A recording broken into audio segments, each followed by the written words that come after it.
We had made millions and millions of dollars, but God had other plans.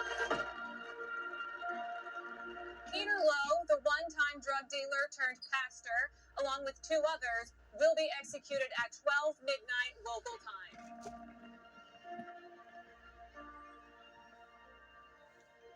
The next day, something strange happened. Someone came up to me and gave me this flyer about Jesus.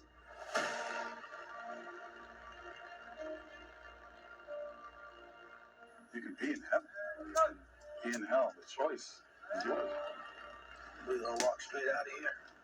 Pretend to be the media. This might escape my prison. Nobody escapes my prison.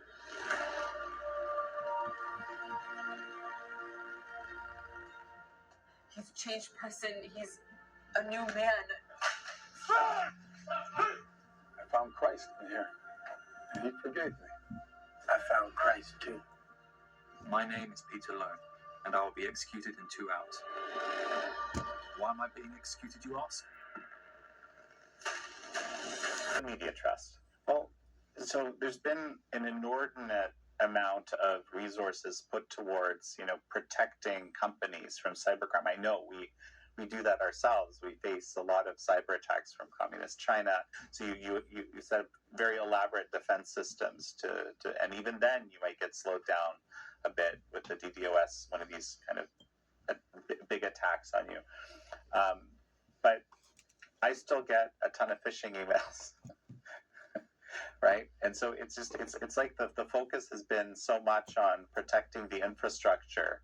I'm trying to put myself into the head of someone who didn't grow up. I was using some of the first personal computers as in high school. So I already, had that experience. But for people that are older, some of them don't even grasp how this all works. And it's just very difficult for them to conceive that this particular email, which looks very convincing even to me, I use it like a weapon. right, is something that is going to hurt them.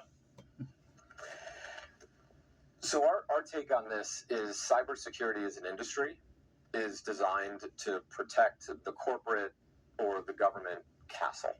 And in doing that, it leaves people out of the equation. The basis of it's a relatively mature industry at this stage. The basis of the industry is to monetize the chief security officer of the corporation, the CISO, so the chief information security officer, often risk managers, and the general counsel. I think this is a good thing for the companies and for the governments. Their core job is to ensure that that corporation is safe from cyber attack. Often when a government says to you, we're protecting you from the internet, what they mean is they're protecting your data on their machine.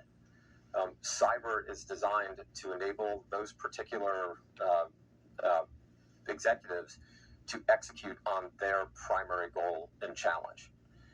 What that leaves out almost entirely is what happens to people, right? Why are kids still able to buy drugs online? Why are grandmothers being targeted with hyper-specific digital crime attacks?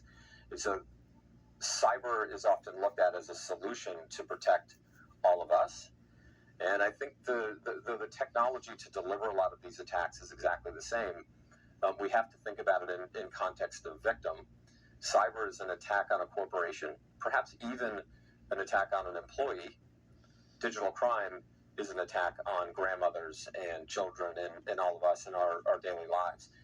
To appreciate how those attacks are occurring, we've got to put ourselves in the shoes of people and not just the employees of corporations.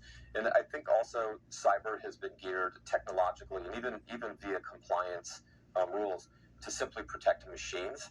And a lot of these attacks, it isn't just technology that's targeting the person. The words and the content are about what happens to people, social engineering style attacks.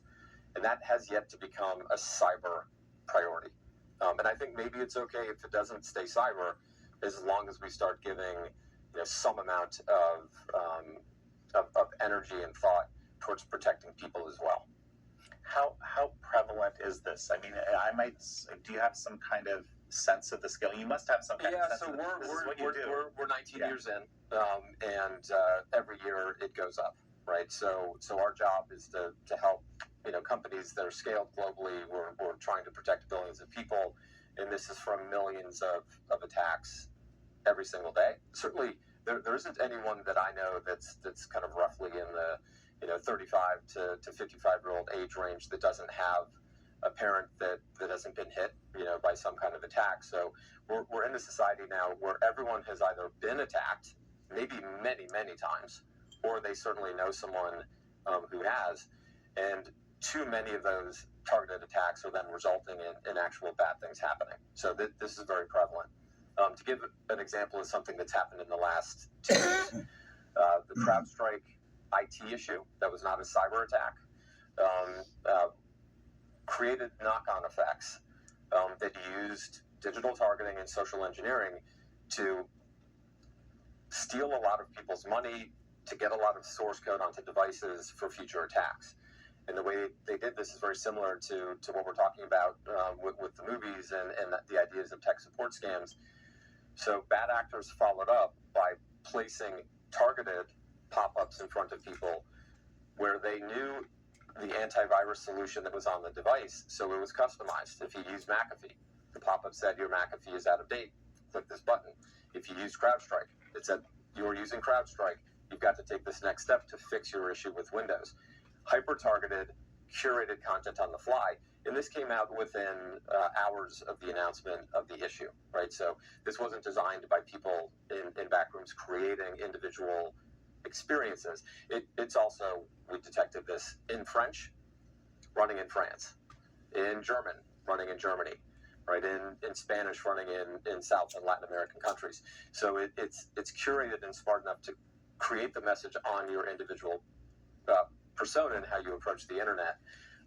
And that would be hundreds of millions of people being targeted with that within hours of a geopolitical event, which certainly the CrowdStrike issue qualifies. The way that this likely needs to be addressed, certainly in the near term, until there's some form of technology that helps the companies that are serving content understand better what they're serving, it needs to be addressed at a local level, and then moving up to a broader picture. Our problem right now in prosecution is collecting data, which happens locally, but then also prosecuting global criminals and state actors and kind of global bad people who are then targeting people in very, very local markets. And I think the good news, again, is that we have a structure today that helps us support prevention in local markets for any type of crime, right? That's in place today.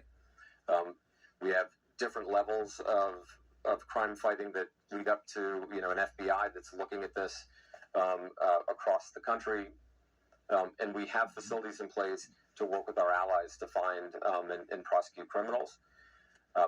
Putting ourselves into the mindset of leveraging that existing infrastructure within crime, but then realizing that digital crime is just like every other crime as well, I think is a critical step. To the extent that we can influence cyber to be thinking the same way, to reduce what's targeting our corporations and governments, I think that's a critical next step and need as well. I see, because at the moment they're largely getting away with it. At the moment they're getting away with it. It's infrequent that someone's going to jail.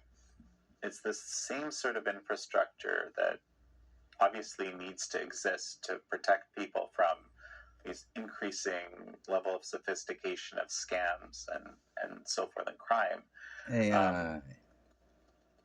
Well, it can be used in all sorts of ways to essentially, shape how people perceive reality even.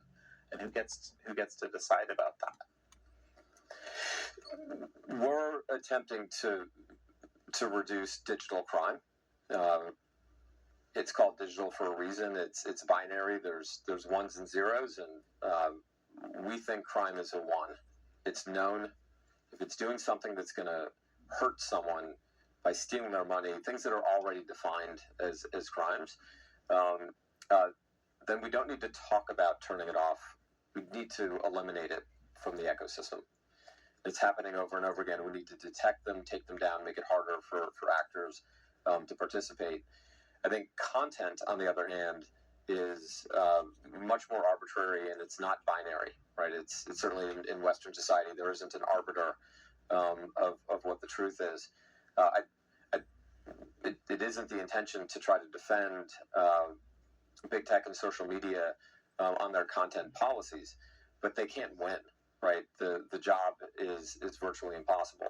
And so I think the content conversation is incredibly difficult.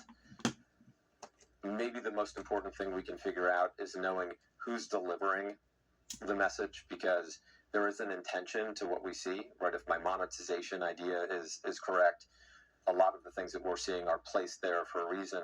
That could be a big step towards informing people. But again, there's binary digital, and then there's what people think and what they want to say.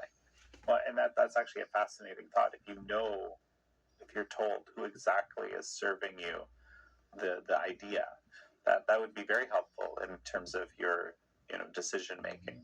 And as we finish, if you could just remind us, what is the best practices for someone that's online that is going to be served a scam, probably multiple times in the next week in various ways. What's the best way to try to protect ourselves from that? Yeah, there's two big things that consumers can do. The first is easier than the second. Keep your devices updated with the latest, with the latest versions of the software and protections that you can.